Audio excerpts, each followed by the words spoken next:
যুক্তরাষ্ট্রভিত্তিক বেসরকারি প্রতিষ্ঠান গানভার USA LLC থেকে সরকার টু সরকার পদ্ধতিতে 13 বছর মেয়াদে তরলীকৃত প্রাকৃতিক গ্যাস আমদানির প্রস্তাবে নীতিগত অনুমোদন দিয়েছে অর্থনৈতিক বিষয়ক সংক্রান্ত মন্ত্রিসভা কমিটি।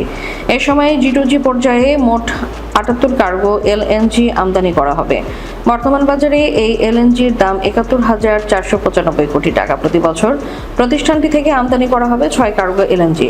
চলতি 2026 সাল থেকে শুরু করে 2039 সাল পর্যন্ত এই এলএনজি আমদানি করা হবে। মঙ্গলবার সচিবালয়ে অর্থমন্ত্রী আমির খসরু মাহমুদ চৌধুরীর সভাপতিত্বে অনুষ্ঠিত অর্থনৈতিক বিষয় সংক্রান্ত মন্ত্রিসভা কমিটির বৈঠকে অনুমোদন দেওয়া হয়। বৈঠক সূত্রে জানা গেছে, বর্তমানে কাতার, ওমান, যুক্তরাষ্ট্র, সৌদি আরবের 5টি প্রতিষ্ঠানের সঙ্গে মোট 60টি G2G চুক্তির আওতায় বাংলাদেশ এলএনজি আমদানি করছে। তবে বিদ্যমান গ্যাসের ঘাটতি ও ভবিষ্যতের বাড়তি চাহিদা বিবেচনায় দীর্ঘমেয়াদী চুক্তির পাশাপাশি স্বল্পমেয়াদী ভিত্তিতেও অতিরিক্ত এলএনজি আমদানি উদ্যোগ নিয়েছে সরকার।